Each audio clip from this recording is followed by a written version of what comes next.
Well, another week has gone by and we are still top of the league. In today's video, we'll discuss all the latest Liverpool news from the last 24 hours. That includes the club reportedly being set to reach a record-breaking landmark.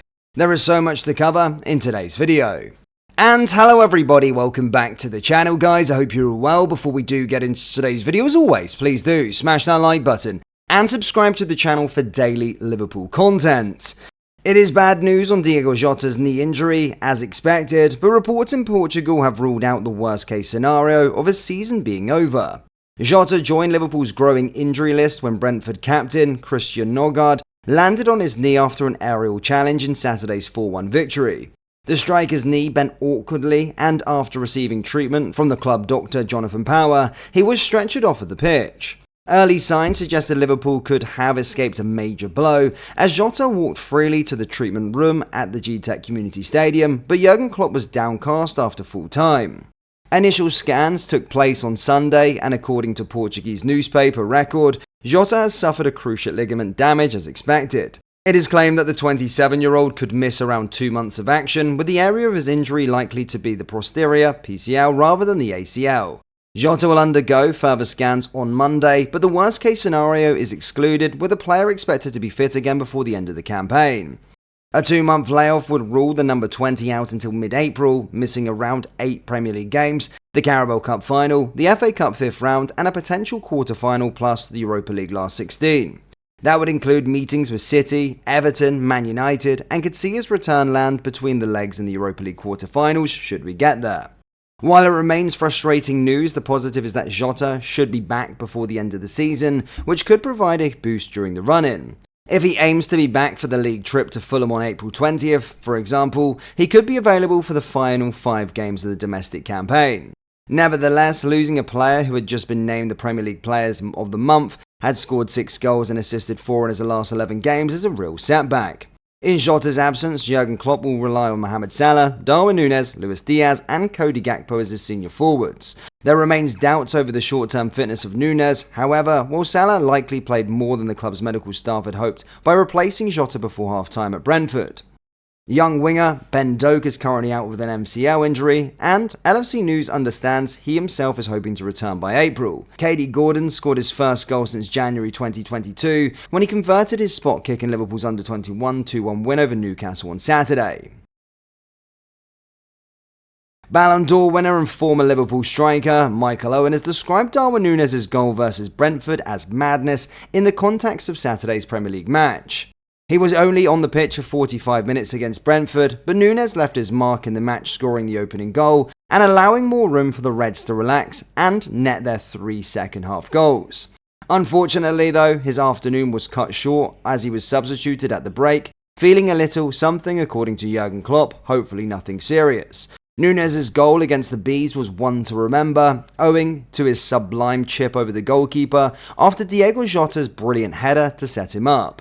For a player known to lose his composure with time to think in front of goal, it was a remarkable finish on that some Brentford fans prematurely celebrated in missing before the ball landed in the net. Former Liverpool striker Michael Owen was just as shocked by the effort, remarking on X that his finish was insane and that he couldn't stop watching it. While the pundit was clearly impressed with the goal, he added it was also further proof that if he is to get closer to becoming the great player many people think he can be, he has to adapt his way of thinking. He said, to even consider that finish is madness. It's a 1 in 10, 2 in 10 finish at best. Learning to slot, dink or go around the goalkeeper is far more productive way to score and will increase his chances to 4 or 5 in 10, thus massively increasing his end return.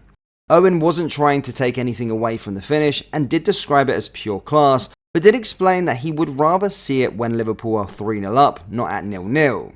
Some people tentatively agreed with Owen, but others acknowledged that this unpredictability is what makes Núñez thrilling as a footballer. As long as he scores, we don't really care how the ball goes in. Liverpool are desperate to increase their matchday revenue to £100 million per season after Anfield's capacity has been expanded. That is the view of finance expert Kieran Maguire, who exclusively told Football Insider that Liverpool are selling more premium hospitality tickets to increase the revenue. Liverpool were given the green light to increase the capacity at Anfield to a club record 60,000 as the opening of their new Anfield Road stand edges closer. The Reds announced a record attendance of 59,896 during the 3-1 win over Burnley last Saturday. That figure is set to climb as more sections of the Anfield Road stand are opened in the coming weeks. Liverpool recorded matchday revenue of £87 million in the 2021-2022 accounts, a figure that trails behind the likes of Manchester United and Tottenham, who both pocketed more than £100 million last season. Maguire believes Liverpool are aiming to increase revenue to £100 million in anticipation of a change to the Premier League's financial regulations. He stated, "I think Liverpool are desperate to join the group of clubs making £100 million a season in matchday revenue. They have been very astute in terms of selling more tickets to members rather than season ticket holders and making sure there are plenty of hospitality offerings when the stadium is expanded. They are clearly at the premium end of the pricing market, and they know Anfield will always be sold out, so it makes a lot of sense.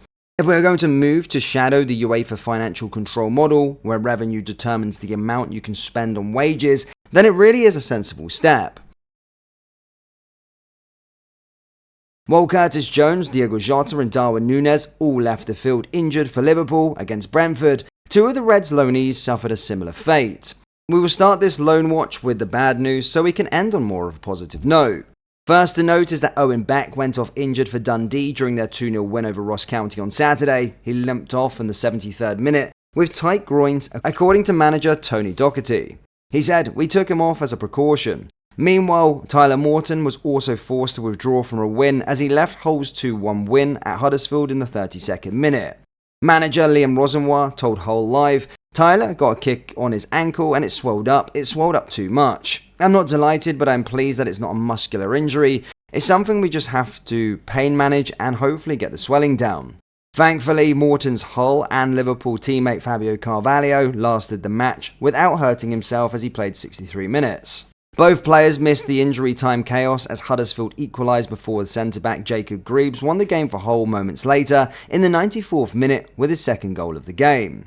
Sepp Vandenberg had a personally better afternoon, scoring the only goal, a flicked header from a free kick, as Mainz won their first match since early November. The Dutchman has also given an honest interview admitting to Voetbal News that he may have to leave Liverpool in the next transfer window. Liverpool fans, what do you make of today's news? Let me know down there in the comment section below. That brings us to the end of today's video. As always, please do smash that like button and subscribe to the channel for daily Liverpool content. Thank you, and I'll see you all next time. Take care. Peace.